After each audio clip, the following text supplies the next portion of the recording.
Congressman Greg Steube and E.J. Antoni, who has never ignored the growth effects of tax cuts. Unleash Prosperity Senior Fellow. Gentlemen, good to see you. Captain Steube, let me go to you first, and we'll talk about the big, beautiful bill in a second. But I continues to tick off people like me and E.J. when we hear this talk about the cost of extending the tax cuts that have brought in so much revenue. I mean, why are some of your colleagues so resistant to the idea of the incentives that come with tax rate cuts? Yeah, I don't know why my colleagues, or some of them, aren't supportive of this, but this is going to be the largest tax decrease to the American people. If we don't do this, 64% of Americans are going to see their taxes increase. Small businesses are going to see their 199A deduction go up by 20%. We can't let that happen. We have to support our small businesses. We have to support Americans. We can't let their taxes go up.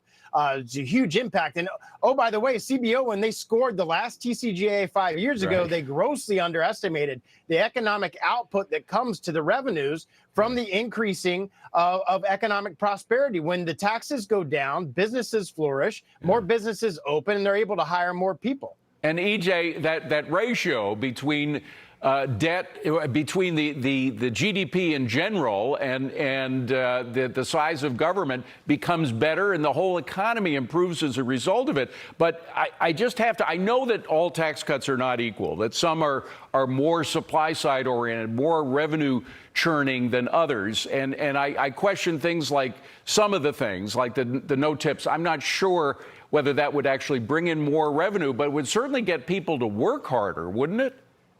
Well, absolutely, David. And in this one particular, the reason why it works so well is the fact that for each marginal dollar that the Treasury wants to take in terms of tipped income, in other words, every additional dollar of tax revenue that they want to get out of someone's tipped income, they need to spend a dollar to make that happen. In other words, it's a net gain of zero. It makes no sense. And so by getting rid of that entire mechanism, you don't actually even affect revenues to the Treasury. But at the same time, as you pointed out, that provides a huge incentive for people to work more, for them to work harder, be more productive, more efficient, et cetera. Yeah, when people get to keep more of what they earn, they have a tendency to work harder and to invest more if they're investors. I mean, it's that simple. I mean, how can you not count that into projections? But let's move on to the big, beautiful bill, Congressman, because so much has happened today. Of course, it did pass, just barely passed the Senate. It was 50-50 tie.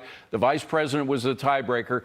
And some congressmen who've been looking over, as I'm glad they're doing, the details of how the Senate changed it, particularly in the last few hours, noticed some things. And we mentioned before that the extension of the Green New Deal stuff that was going on, that's extended now in a way that it wasn't before. People like Chip Roy, who did vote for it, despite his misgivings the last time, says that it's a deal breaker this time. So what is likely to change when the House gets it? And will they be able to make the changes to satisfy folks like Chip before Friday, before hopefully it lands on the president's desk?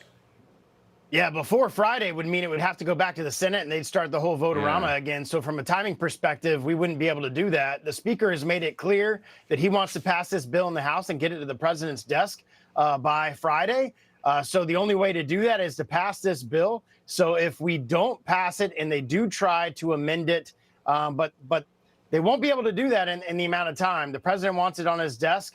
If they try to amend it, then it's going to slow things down. And obviously, we're not going to hit that July 4th timeline. We do have 3 more weeks in D.C. before the big recess in August. So there's certainly time to do that.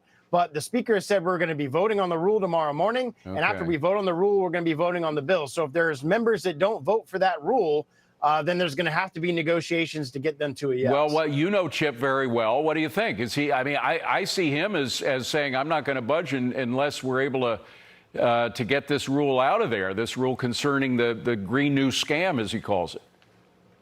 Yeah, there's quite a few that have said that there are no, but some of those people, obviously, once they talk to the White House and talk to the president, there's a lot of things that can change between now and when we vote. But if there's more than 3 people that vote no, they're not going to be able to pass the rule and they're not going to be able to pass the bill, which means we will have to amend it and then send it back to the Senate to get it to a place where the House is going to want it. The problem is if we amend it again, Obviously, there's other people in the conference, like moderates, who may not like the changes that are made. And then when we go to the Senate, they got to do this process all over again, which obviously will take a couple of weeks. I see one person making the difference, and that's Donald Trump. And that's if he right. really puts the pressure on. EJ, final question to you.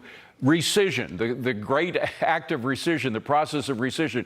Can the stuff that bothers so much Chip Roy and, frankly, me and other people that care about government spending more money than they should, more money than they have, could rescission be used after the big, beautiful bill is signed to really cut back a lot more than this bill perhaps should have?